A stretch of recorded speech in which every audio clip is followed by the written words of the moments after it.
여러분, 성경을 하나님의 말씀으로 믿으십니까?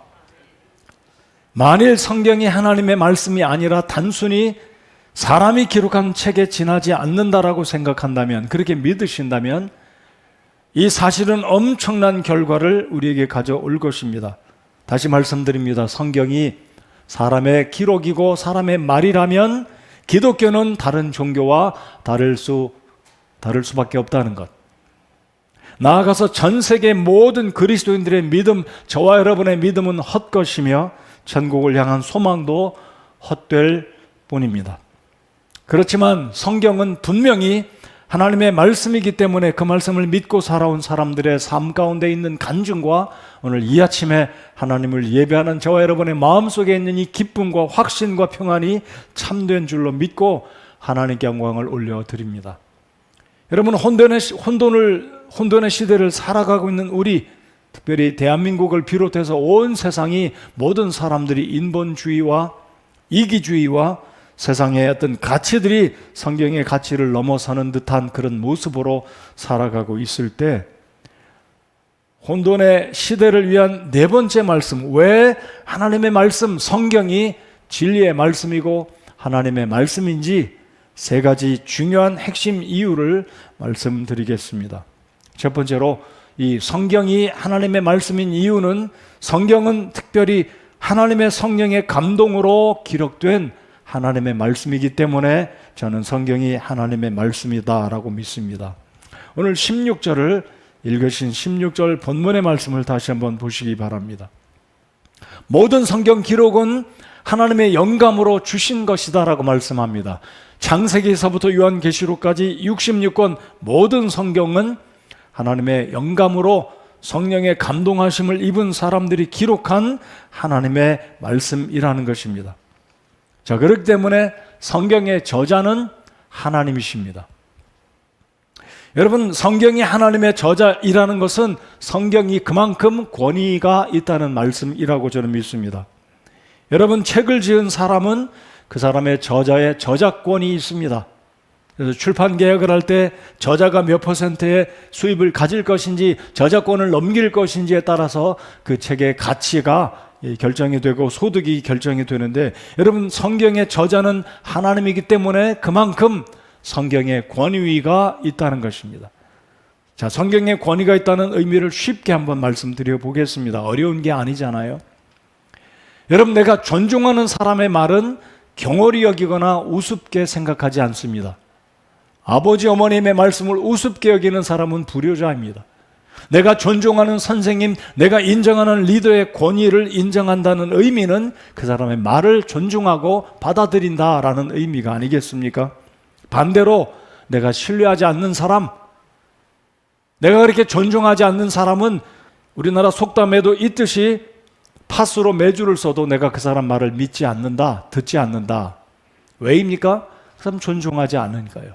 그러니까 그 사람의 말을 인정하고 존중한다는 말은 그 사람에게 그만큼 권위를 부여하고 인정한다는 의미입니다. 여러분, 성경이 하나님의 말씀인 줄 믿으십니까? 이 의미는 우리 하나님 되심을 인정하고 따른다는 의미입니다. 그러므로 여러분, 성경은 사람의 말이 아니라는 것, 굉장히 쉽고 상식적이고 필연적인 것 같지만, 오늘 이 시대에 많은 사람들이 성경을 알기를 그저 경전 중에 하나다, 참고할 만한 좋은 말들이 들어있다, 도덕적이고 윤리적이고 내게 복을 주는 말씀이다, 금원의 말씀이다, 이 정도로 알고 있는 사람이 많이 있다는 것입니다. 그러나 우리는 그런 수준을 넘어서 성경의 모든 말씀 한 구절, 단어 하나, 글자 하나까지도 하나님의 말씀인 줄 우리가 믿고 성경의 권위를 인정하고 살아가야 합니다. 여러분, 성경을 믿으면서 하나님을 부인하는 사람, 반대로 하나님을 믿지만 성경을 부인하는 사람이 있습니까? 그것은 모순입니다. 하나님을 믿으면 성경도 믿고, 성경을 믿으면 하나님도 믿는 것이지, 성경을 믿는데 하나님은 못 믿겠다, 하나님은 믿지만 성경은 못 믿겠다라고 하는 것은 모순이고 그 자체가 말이 안 된다는 것입니다. 그러므로 하나님을 믿는 사람은 성경이 하나님의 말씀인 줄 믿어야 합니다. 하나님을 믿는다면서도 이것을 성경을 인정하지 않는다는 것은 믿음 자체가 존재할 수 없다는 사실입니다. 그러므로 하나님을 믿는 자는 그 성경 말씀을 하나님의 말씀으로 인정하는 사람이며, 하나님의 말씀을 인정하는 사람은 하나님을 믿는 사람입니다.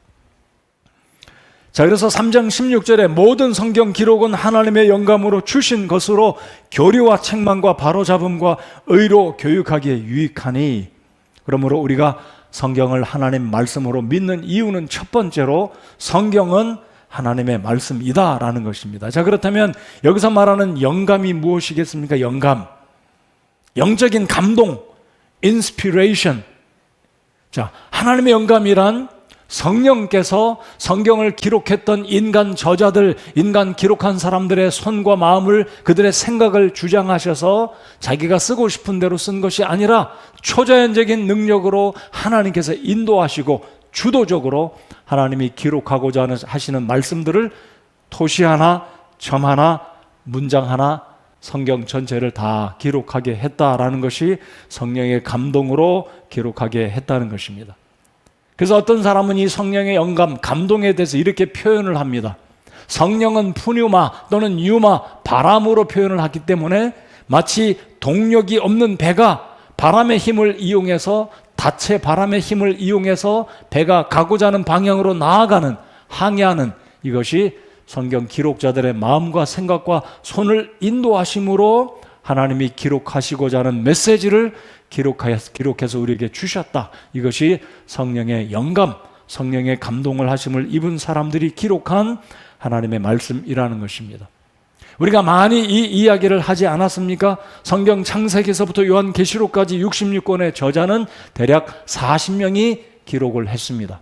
기간은 약 1500년, 1400에서 1500년, 이렇게 긴 세월 동안 성경이 기록되었지만 성경은 모순되거나 서로 부닥치거나 상충됨이 없이 일맥생통하는 성경의 주제와 어떤 예수 그리스도의 구원을 시종 일관 동일하게 이야기하고 있는 이유가 바로 성경의 저자가 한 분 하나님이시기 때문에 그렇다는 것입니다.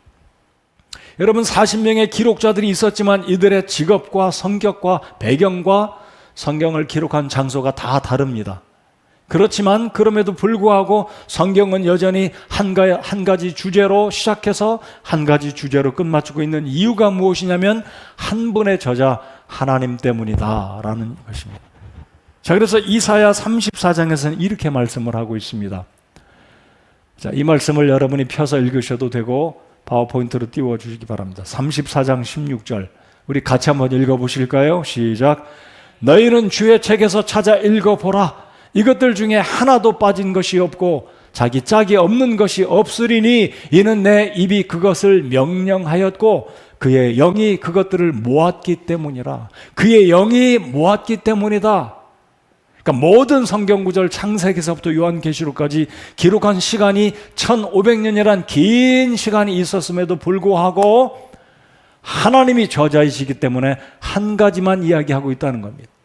논리적이고 상식적으로 서로 상통하는 구원의 진리를 기록한 것이 바로 하나님의 말씀 성경이라는 것입니다.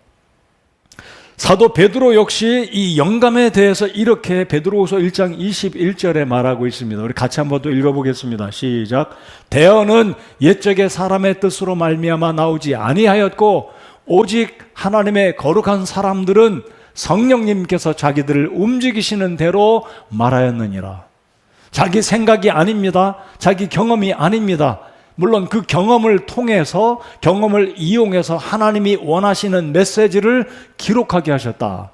이것이 성경이 말하는 성경의 영감, 하나님의 성령의 감동하심을 입은 자들이 기록한 하나님의 말씀이라는 것입니다.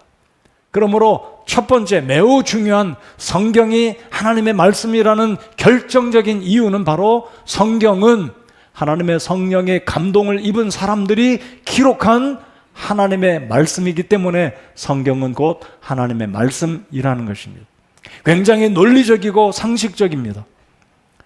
억지로 오게 되는 것이 아니라 하나님의 성령으로 감동을 입은 자들에 의해서 기록되었다. 그러므로 온 지구상에 있는 엄청나게 많은 책들 가운데 영어로 표현한다면 정관사 더를 붙여서 the book, The book이라고 말할 수 있는 것은 여러분 성경 한 권밖에 없음을 믿습니다.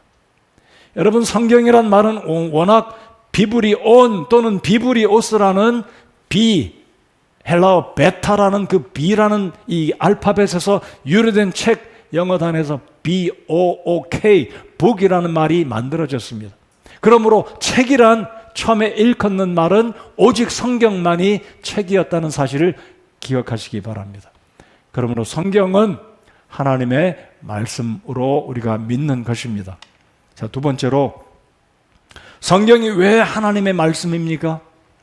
성경은 오류가 없기 때문입니다. 여러분, 원어 성경에서는 1.1획도 한 단어도 거짓되거나 오류가 없이, 문제가 없이 완벽한, 말 그대로 퍼펙트한 하나님의 말씀으로 우리에게 주셨다는 것입니다. 우리의 구원을 위해서 오늘 디모데후서 3장에 말씀하신 것처럼 하나님의 영감으로 주신 것으로 교리와 책망과 바로잡음과 의로 교육하기에 유익하고, 17절, 이것은 하나님의 사람이 완전하게 되어 모든 선한 일에 철저히 갖추어지도록 완벽한 말씀으로 주셨다. 오류가 없는 완벽한 말씀으로 주셨다는 것이 우리가 믿고 있는 성경관입니다. 그러므로 성경은 하나님의 말씀이라는 두 번째 논리, 근거는 성경은 무오하다라는 것입니다. 여러분 믿으십니까? 하나님의 말씀은 오류가 없습니다. 여러분, 하나님은 성령의 감동하심을 입은 저자들에 의해서 기록하신 말씀이기 때문에 하나님의 말씀인 줄 믿지만, 안타까운 것은 이 성경을 자기 나름대로, 자기 생각으로 다른 사람들이 기록한 책들과 연관지어서 해석을 하는 자유주의 신학자들의 말에 의하면, 고등 비평주의자들에 의하면 성경에 있는 어떤 사건들은 비상식적이다, 어떤 사건들은 비과학적이다 라고 판단하고, 일부는 하나님 말씀으로 인정하고 일부는 하나님 말씀으로 인정하지 않는 사람들이 있다는 것입니다. 또 그 중에는 일부 신학자들 가운데는 성경의 내용들을 신화다, 설화다, 전설이다, 다른 학문에서 따왔다, 카피해서 기록했다라고 온갖 가당치 않은 이야기를 하고 있습니다. 그러면서 성경은 오류가 있다라고 주장을 합니다. 제가 이 부분에 있어서 여러 가지 많은 것들을 말씀드릴 수 있겠지만, 오늘 성경은 무오하다는 것에 대해서 서너 가지만 한번 살펴보겠습니다. 첫 번째로, 성경이 무오한 이유는 성경의 기록은 역사적인 사실을 담고 있다는 것입니다. 여러분, 성경은 단순히 이스라엘의 역사만 기록하고 있는 책이 아니라 성경에 있는 사건들은 실제로 세계적인 역사 속에, 세계에 지나간 과거 속에 발견할 수 있는 사건들을 다루고 있다는 것입니다. 자, 한 가지 예를 들면, 여러분, 구약의 창세기, 제가 수주 전에 하나님이 창조주 되심을 설교하였습니다. 오늘 이 시대에도 많은 사람들은 하나님의 창조를 믿지 않습니다. 심지어 신학자들조차도 하나님이 창조한 것은 이러한 내용이지 이런 부분들은 하나님에 의해서 창조된 것이 아니다, 진화되었다, 진보됐다, 원래 하나님이 창조한 것을 부인합니다. 자, 그런데 놀라운 것은 성경의 기록이 실제적으로 역사적인 기록이라는 것을 알 수 있는 증거 자료를 몇 가지만 말씀드려 보겠습니다. 창세기가 기록되기 전 200년 전에 함무라비라는 이 왕이 만든 그 법전이 있지 않습니까? 우리가 학교 역사 시간에 함무라비 법전을 배우고 있습니다. 자, 그런데 1848년과 1876년 사이에 고대 도시인 아수르에서 그 성읍 수도 니느웨에 있는 아수르의 왕 바니팔이라는 왕의 서고에서 굉장히 중요한 자료들이 발견되었는데, 7개로 된 이 점토판에서는 천지 창조에 대한 이야기가 그 점토판에 기록된 것을 학자들이 발견하면서, 창세기에 나오는 천지 창조의 이야기가 신화나 설화가 아니라는 것을 알게 되면서 온 세상이 놀라게 되었다는 것입니다. 제가 1988년도에 영국 대형 박물관을 방문한 적이 있었습니다. 아주 오래돼서 기억이 잘 안 나지만 그 박물관에 가면 굉장히 중요한 또 하나의 단서가 있습니다. 그 단서 중에 하나가 무엇이냐면, 여러분 출애굽기를 읽어보면 이집트에서 이스라엘 백성들에게 쥐포라기를 주지 않고 벽돌을 굽게 한 사건이 성경에 기록되지 않습니까? 자, 대형 박물관에 가면 람세스 2세의 인장이 찍혀있는 벽돌이 대형 박물관에 보존이 되어 있는데, 그 벽돌은 바로 출애굽기에 기록되어 있는 이스라엘 백성들이 그 당시에 그들의 손으로 만든 벽돌이라는 사실이, 역사적인 자료가 대형 박물관에 보존되어 있다는 것입니다. 그러니까 성경의 사건들은 세계 역사의 한 자료, 한 구석의 일부분을 차지하고 있다는 이야기, 증거를 우리에게 이야기해주고 있다는 것은 무엇이냐면, 성경의 내용들은 허구나 소설이나 전설이 아니라 실제로 존재한 사건들이고 역사라는 것을 하나님은 우리에게 보여주고 있다는 것입니다. 여러분, 에스겔서 26장을 보시면, 에스겔서 26장을 이야기하기 전에 출애굽을 이야기해 드렸으니까 한 가지만 더 말씀드리면, 여러분 지금 사우디아라비아 만쪽에 있는 홍해를 가면 그 홍해 중심 가운데 보면 누웨이바라는 지역이 있습니다. 지금 항구로 관광도시로 많은 사람들이 방문을 하게 되는데, 홍해의 오른쪽 편에 가면 누웨이바라는 그 이스라엘 백성들이 건너간 그 바다의 깊이는 상하 위아래로 내려가면 깊이가 굉장히 깊은 수심 1500m, 1000m 이상의 깊은 바다가 되지만, 이스라엘 백성들이 건너간 그 특별히 건너갔던 그 지역만큼은 해발이 아니고 이 바다서 그렇죠. 해발 깊이가 100m 안팎밖에 안 되는 건너가기 쉬운 그곳인데, 과학자들이 거기에 무인 탐사선을 보내서 조사한 결과 그 바닷속에는 출애굽기에 기록된 그 사건,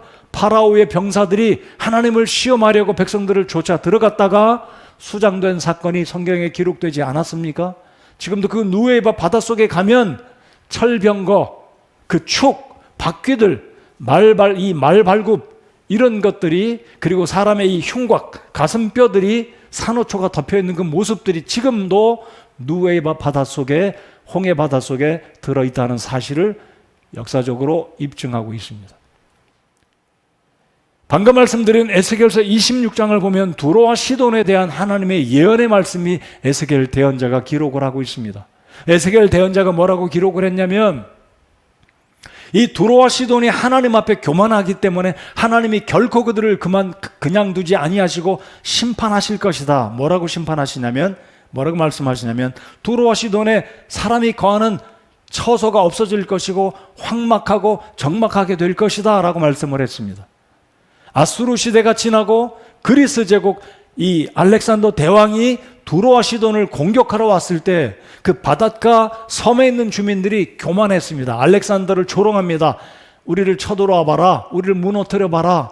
섬 주민들이 알렉산더를 조롱했을 때 알렉산더가 견디지 못하고 섬을 공격하기 위해서 두로에 있는 모든 성읍들을 무너뜨리고 돌들로 바다를 메꾸고 병사들을 보내서 그 섬을 정복한 사건이 역사의 기록에 남아 있습니다.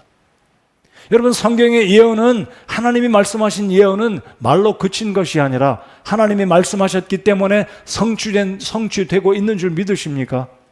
그래서 에스겔서 26장에 예언된 이 두로와 시돈이 멸망할 그 예언이 주전 332년에 정확하게 알렉산더 대왕에 의해서 예언이 성취되었습니다.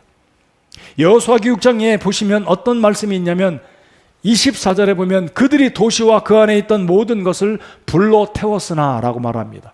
하나님은 이스라엘 백성들이 가나안 땅에 들어갔을 때 첫 번째 전투에서 인신 제사를 하고 있던 이 가나안 족속들을 가증히 여기고 그 속에 있는 물질들을 탐내지 말고 모조리 불태워 버릴 것을 명령하십니다. 단지 금과 은과 황동과 철만큼은 금속이니까 하나님의 성전에 사용할 수 있도록 보관하고 나머지 모두는 불태우라고 명령하십니다.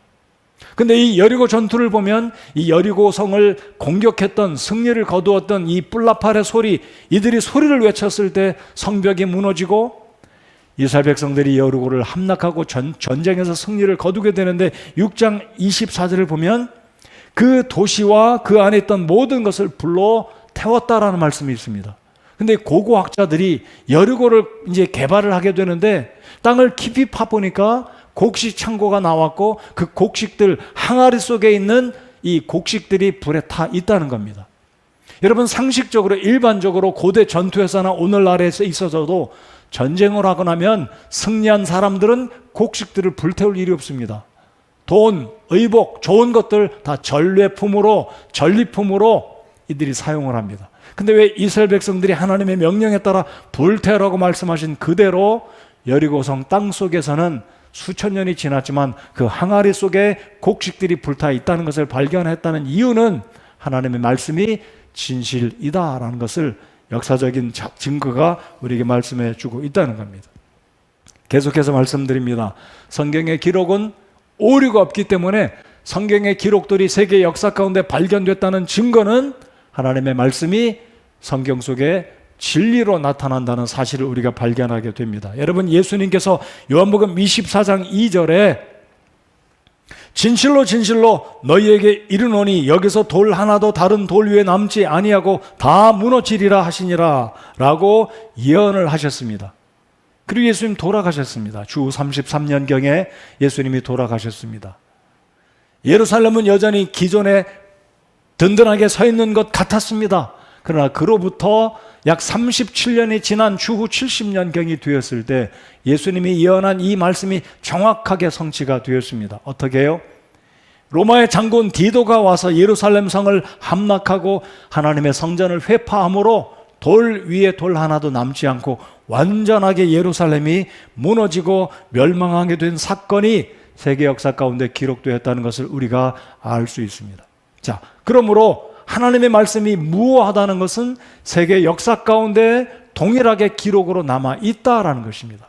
자, 이번에는 그 정도로만 말씀을 드리고 두 번째로 무효성에 대한 자료로서 과학적인 사실들을 말씀드려 보겠습니다. 성경은 과학책이 아닙니다. 성경은 수학책이 아닙니다. 그럼에도 불구하고 하나님의 말씀은 자연의 진리와 모순되지 않습니다. 과학을 모순되지 않게 상충되지 않고 있다는 건 믿으십니까? 자, 여러분, 성경에 기록된 과학적인 사실들 몇 가지만 말씀드려 보겠습니다. 사진을 올려주기 바랍니다. 여러분, 예전에 사람들은 생각하기를 지구는 굉장한 신이 떠받치고 있다라고 생각하고 있었습니다. 또는 어떻게 생각합니까? 인도에서는 또는 중국에서는 이 지구라는 것을 굉장히 큰 코끼리나 거북이가 등 위에 떠받치고 있다라고 생각했습니다. 또는 무엇입니까? 지구는 평평해서 끝까지 가면 떨어져서 죽게 된다. 큰 동물이 받아먹을 것이다.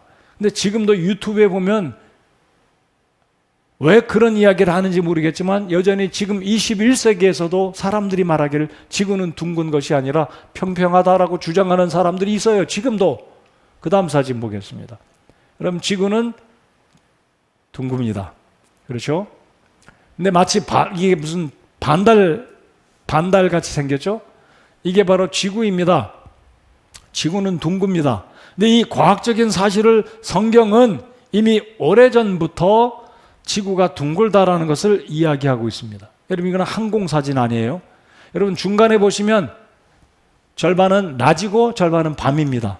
여러분, 지금 한국의 위치를 대략 파악하시죠? 어둠 가운데 노란 점이 있는 그곳이 바로 도쿄와 서울, 그 한국 사진입니다. 그 다음 사진 보여주기 바랍니다. 네, 한국의 낮이 임했습니다.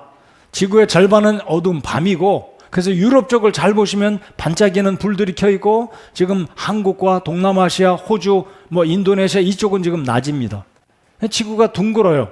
그래서 하나님 말씀을 보시면 욥기 26장 10절을 보면 낮과 밤이 끝날 때까지 경계들을 두어 물들을 둘러싸느니라 그랬습니다. 낮과 밤을 경계를 두었다. 이게 바로 정확하게 과학이 발달하니까 이걸 증명하는 겁니다. 옛날엔 이거 어떻게 알겠어요? 낮과 밤을 경계를 둔다. 먼 우주에 올라가서 사진을 찍으니까 하나님은 이미 욥기를 통해서 지구의 낮과 밤으로 경계를 둔다라는 것이 과학적으로 증명이 됐다는 겁니다. 이사야 40장 21절에 보면 땅의 원 위에 앉으신 이가 바로 그분이시니 땅의 원 위에 앉으신다.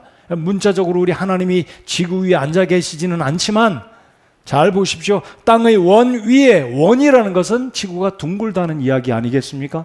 그러니까 성경은 이미 과학자들이 발견하기 앞서서 지구가 둥글다, 천동설이 아니라 지동설이 맞다라는 것이 이제 과학자들이 발견한 그 이전에는 몰랐지만, 여러분 욥이라는 인물은 실존하는 사람인데 예수님이 오시기 전 주전 2000년에 실존했던 인물이니까 지금부터 약 4000년부터 이미 성경은 과학을 앞서서 발표하고 있는 겁니다.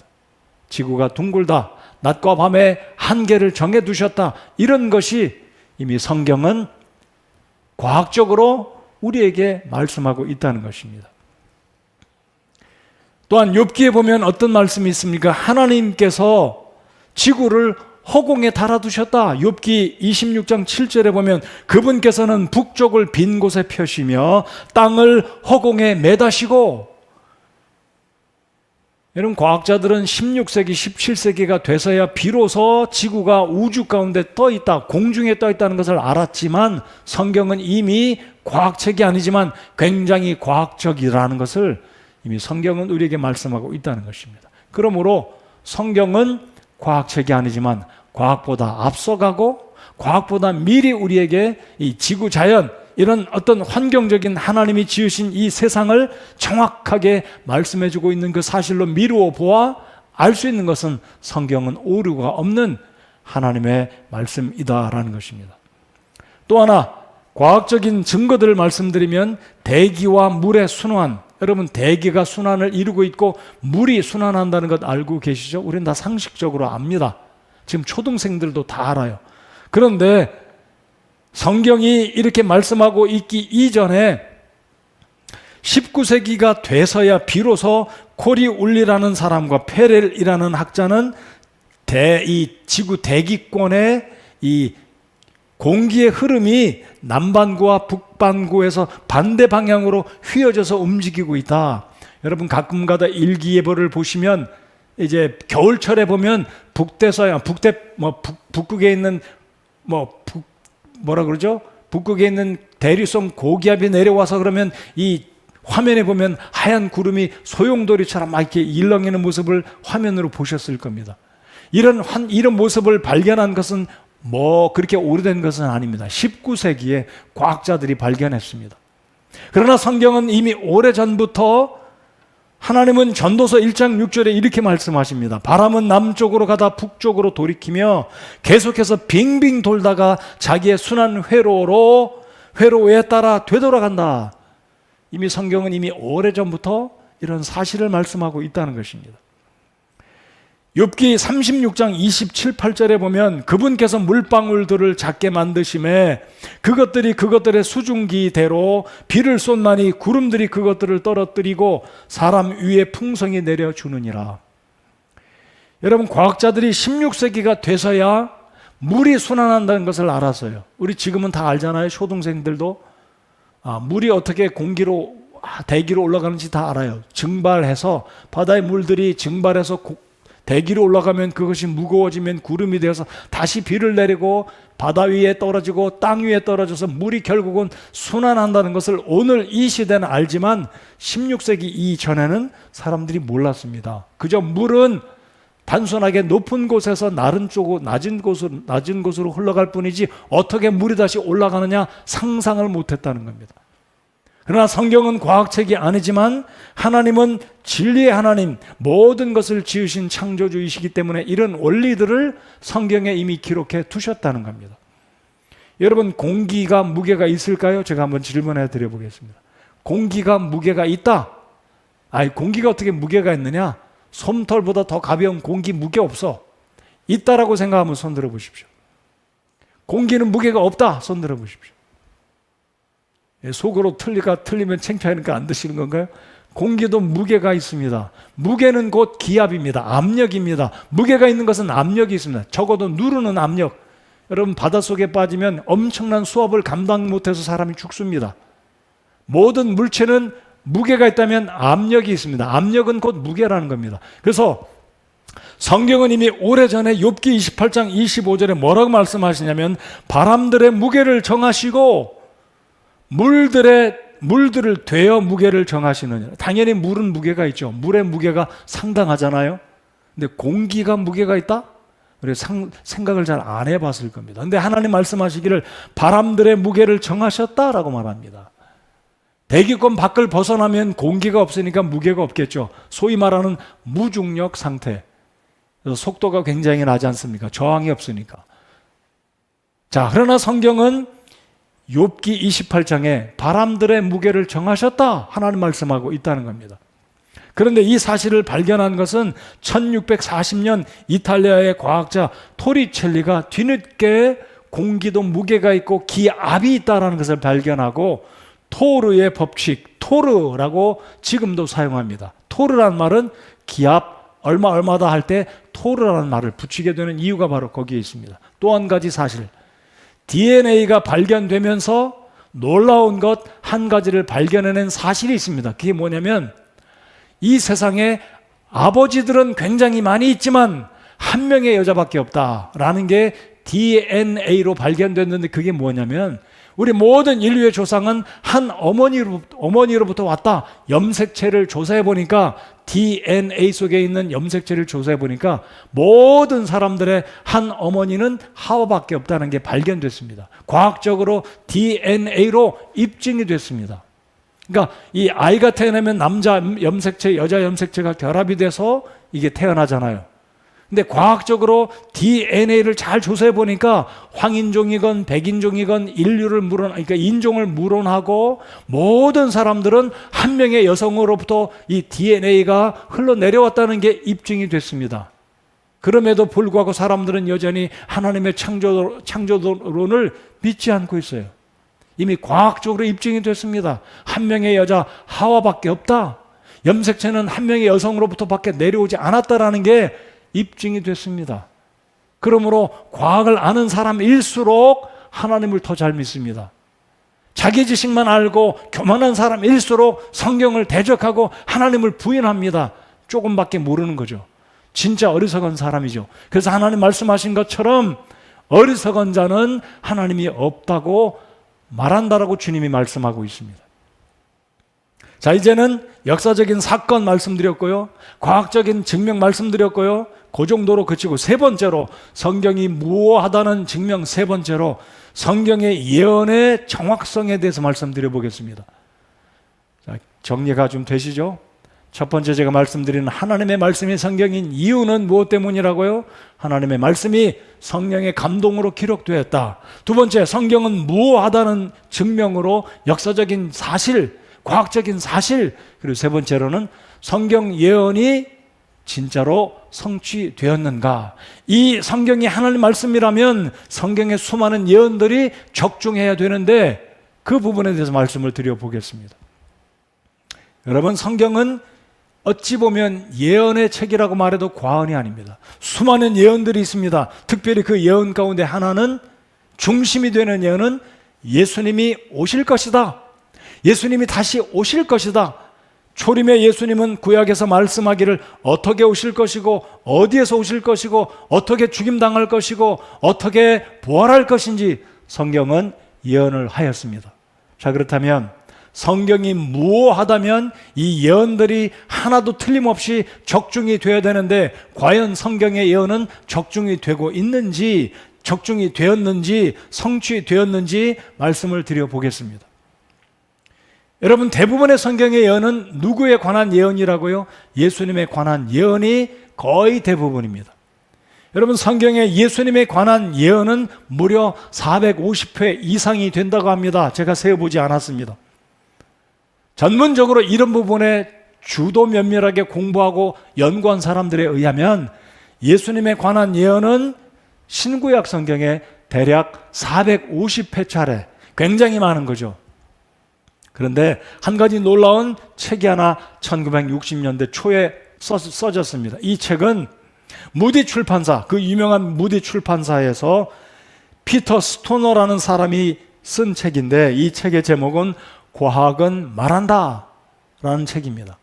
근데 이 책에서 이 저자가 다루고 있는 책은 이 내용은 무엇이냐면 예수님의 예언이 적중될 확률, 이루어질 확률을 숫자적으로 표현을 했습니다. 근데 이 책은 미국의 과학협회에서 인정받은 책입니다. 저 책은 대충 그냥 기독교인이니까 크리스찬이니까 팔이 안으로 굽는다고 하나님 믿는다고 쓴 책이겠지가 아니라 검증이 된 책입니다. 그러니까 이 책은 과학은 말한다라고 말하는 그 책의 내용들이 미국 과학협회가 인정할 정도로 이 사람이 쓴 책의 내용들이 과학적으로 근거가 있다라는 얘기입니다.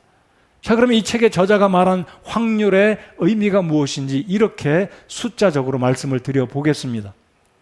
예수님에 관한 예언들 주요한 8가지 예언이 확률적으로 성취될 수 있는 확률을 숫자적으로 표현을 했는데 먼저 이 8가지 예언의 내용을 말씀드려 보겠습니다. 구약 성경이 말하고 있는 예수님에 관한 주요한 예언 8가지는 베들레헴에서 태어날 것이다. 그는 침례 요한이 먼저 태어난 후에 올 것이다. 그는 나귀 새끼를 타고 예루살렘을 들어갈 것이다. 그는 친구에게 배반을 당할 것이다. 예수님은 은 30냥에 팔릴 것이다. 은 30냥을 받았던 그 가룟 유다는 토기장이의 밭을 결국은 그 은 30개로 토기장의 밭을 사게 될 것이다. 예수님은 동정녀 처녀 마리아에게서 태어날 것이다. 예수님은 고난을 받고 죽게 될 것이다. 와 같은 이상의 8가지 예언을 숫자적으로 확률적으로 옮기면 이 숫자가 어마어마한 확률입니다. 다시 말씀드리면 이 8가지 확률이 적중될 확률, 성취될 확률은 거의 없어요. 무려 17경분의 1입니다. 여러분 1경분의 1도 높지 않아요? 500조분의 1도 높지 않아요? 근데 17경분의 1로 이 8가지 확률이 적중될 가능성은 없어요. 그런데 하나님의 말씀이 진실이기 때문에 하나님의 말씀에 오류가 없기 때문에 이 예수님에 관한 8가지 예언이 100% 정확하게 성취된 줄을 믿습니다. 이 17경분의 1이 얼마나 큰 건지 실감이 가도록 다시 말씀을 드려보겠습니다. 이건 제 이야기가 아니고 이 책의 저자가 학생들하고 이 8가지 확률이 이루어질 것을 숫자적으로 수학적으로 계산을 해서 통계를 낸 수치가 17경분의 1인데 이게 아직 피부에 와 닿지 않아요. 너무나 큰 숫자니까. 이거를 제가 납득이 가도록 한번 말씀을 드려보겠습니다. 일전에 제가 언급을 해드린 적이 있는데 미국의 가장 큰 주가 텍사스입니다. 텍사스는 한국의 3.5배가 큰 주예요. 근데 이 텍사스 전역을 동전을 1.5m로 깔아둡니다. 상상이 가시죠? 대한민국보다 3.5배 큰 텍사스를 전역을 1.5m로 동전으로 꽉 채우고 그 동전들 가운데 단 하나의 다른 동전 하나를 파묻어 두고 사람으로 하여금 눈을 가리고 한 번에 집었을 경우에 다른 동전 하나를 꺼집어낼 확률이 17경분의 1이라는 겁니다. 이제 좀 느껴지시나요? 17경분의 1이 얼마나 숫자적으로 큰 건지. 그러니까 성경에 이 예수님에 관계된 예언이 성취될 수 있는 확률은 거의 없다는 거예요. 여러분, 성경이 하나님의 말씀이기 때문에 확률적으로 거의 가능성이 없지만 하나님이 말씀하시면 성취되는 줄 믿으시면 아멘 해보시기 바랍니다. 우리 예수님은 정확하게 베들레헴에서 태어나셨고 가룟 유다에 의해서 배반당하셨고 30냥에 팔리셨고 나귀를 타고 예루살렘에 들어가셨고 정확하게 십자가의 고난을 당하시고 죽으셨으며 부활하셨습니다. 자, 그렇다면 또 한 가지 놀라운 사건, 또 하나의 놀라운 앞으로 일어날 사건을 말씀드려 볼까요? 정확하게 예수님의 확률이 이렇게 언급되었고 정확하게 성취되었다면 이제 신약성경 끝부분에 말씀하고 있는 복음서가 말씀하고 있는 그 예언, 예수님이 어떻게 오실 것이다 또한 정확하게 성취되는 줄을 믿으시기 바랍니다. 그러므로 예수 그리스도는 다시 오실 것입니다. 예수님이 오실 것을 예언한 확률이 17경번의 1밖에 안 되는 그 작은 확률이 이루어졌다면 예수님이 장차 오신다는 그 예언 또한 정확하게 성취될 것을 왜 우리가 의심해야 되느냐라는 것입니다. 이 말씀을 듣는 분 가운데 성경이 하나님 말씀이 아니다, 예수님이 어떻게 오시느냐라고 의심하시는 분이 계시다면 늦기 전에, 하나님의 임박한 진노 가운데 영원한 형벌을 받기 전에 예수 그리스도를 영접하고 구원받으시기를 바랍니다. 끝으로 성경이 하나님의 말씀인 이유를 믿는 이유는 세 번째로, 하나님의 말씀은 살아 역사하기 때문에 저는 성경이 하나님의 말씀이라고 믿습니다. 여러분, 성경 말씀을 믿고 구원받으셨습니까? 여러분, 성경 말씀을 읽으실 때 마음에 감동이 있으신가요? 하나님 말씀을 읽으실 때 여러분 하나님이 주시는 위로가 있으신가요? 하나님 말씀을 읽으실 때 여러분 평안하십니까? 자, 그렇다면 하나님의 말씀이 살아있다는 세 번째 이유는 하나님 말씀이 살아있기 때문입니다. 말 그대로 하나님 말씀은 살아 역사합니다. 하나님의 말씀이 일합니다. 여러분, 사람이 쓴 시, 사람이 쓴 책, 문학소설 읽을 때 감동을 받을 수 있어요. 감동이 없다라고 말할 수는 없습니다. 감동이 있고 시를 읽으면 마음이 편해질 수 있고 우리의 정서와 감정이 차분해질 수도 있습니다. 그러나 문제는 무엇이냐면 하나님의 말씀은 죄인을 변화시키고 사람은 참 지옥에 갈 수밖에 없는 그 죄인들조차도 하나님의 말씀은 살려내는 능력의 말씀이 있다는 차이가 일반 책들과 일반 경전과 다르다는 것입니다. 여러분, 하나님 말씀 믿고 구원받으셨습니까? 저도 그렇습니다. 그러므로 하나님의 말씀인 이 성경이 하나님 말씀이란 이유는 세 번째로 하나님 말씀은 살아있고 권능이 있기 때문에 성경은 하나님 말씀이라는 것입니다. 히브리서 4장 12절에 이렇게 말씀하십니다. 우리 같이 한번 읽어보시겠습니다. 시작. 하나님의 말씀은 살아있고 권능이 있으며 양날 달린 어떤 검보다도 예리하여 혼과 영과 및 관절과 골수를 찔러 둘로 나누기까지 하고 또 마음의 생각과 의도를 분별하는 분이시니, 하나님 말씀이 살아있습니다. 사람을 변화시킵니다. 인생을 바꾸어 줍니다. 그러므로 제가 구원받은 것도 여러분이 구원받은 것도 구원받은 이후에 지금까지 이 하나님의 말씀을, 성경책을 하나님 말씀으로 인정하고 따르는 이유는 이 말씀이 살아 역사하기 때문입니다. 우리의 마음을 기쁘게 하고 우리의 마음을 책망하고 죄를 보게 하고 깨닫게 하고 하나님의 말씀이 우리를 이끌어가는 우리 발의 등불이 되기 때문에, 우리 인생의 여정 가운데 빛이 되기 때문에 하나님 말씀은 성경을 통해서 우리에게 충분히 우리의 사람을 살리는 말씀으로, 역사하는 말씀으로 다가오고 있다는 것입니다. 그러므로 이 성경 말씀을 읽고 묵상하는 자들에게 하나님이 놀라운 생명의 변화를 오늘 이 시대에도 일으켜주고 있다는 것입니다. 오늘 이 시대에도 하나님은 성경을 통해 영혼들을 구원해주고 계심을 믿습니다. 나아가 이 성경은 오늘날 저와 여러분들로 하여금 철저하게 선한 일을 할 수 있도록 구비시켜주고 갖추어주게 하는 능력의 말씀이 되는 줄을 믿는 것입니다. 여러분, 한때 17세기의 과거의 프랑스의 무신론 철학자 볼테르 또는 볼테어가 말하기를 앞으로 100년이 채 지나기 전에 온 지구상에서는 성경책이 사라질 것이고 성경책은 더 이상 하나님의 말씀이라고 믿는 사람들이 없어질 것이다라고 선포를 했습니다. 이 무신론자 볼테르는 결국 죽기 직전에 의사에게 간절히 간구하기를 한 달만 더 생명을 살려달라고, 연장해달라고, 죽음 앞에서 결국 예수 그리스도를 부인하고 성경을 믿지 않았던 불신론 철학자 볼테어는 결국 지옥 불 속에 떨어지고 말았습니다. 아이러니하게도 이 무신론 철학자 볼테르는 인쇄소를 운영하던 사람이었는데 그가 말하기를 100년이 지나기도 전에 성경은 더 이상 읽혀지지 않을 것이고 성경은 지구상에서 하나님의 말씀이라고 믿는 사람이 사라질 것이다라고 말했었지만 그가 경영했던 인쇄소에서 성경을 출판하게 되었다는 사실, 우연이 아니라고 믿습니다.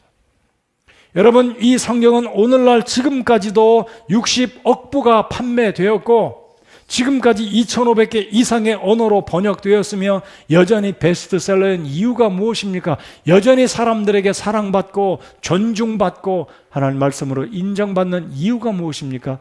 이 말씀이 살아있기 때문입니다. 여러분, 하나님 말씀이 살아있음을 믿으십니까? 이 말씀을 의지하시기 바랍니다. 이 말씀을 붙들고 순종하고 살아가면 우리의 삶이 바뀌어지고 역사가 일어나고 하나님께서 우리의 삶을 붙드시고 축복해 주시는 놀라운 복을 받게 될 경험이 우리 모두에게 있을 것입니다. 그래서 디모데후서 3장 15절부터 하나님은 이렇게 말씀하고 계시지 않습니까? 15절을 우리 다 같이 한번 읽어보시겠습니다. 15절입니다. 또 어린아이 때부터 내가 거룩한 성경 기록들을 알았나니 그것들은 능히 너를 다 같이 읽겠습니다. 15절 시작. 또 어린아이 때부터 내가 거룩한 성경 기록들을 알았나니 그것들은 능히 너를 지혜롭게 하여 그리스도 예수님 안에 있는 믿음을 통해 구원에 이르게 하느니라.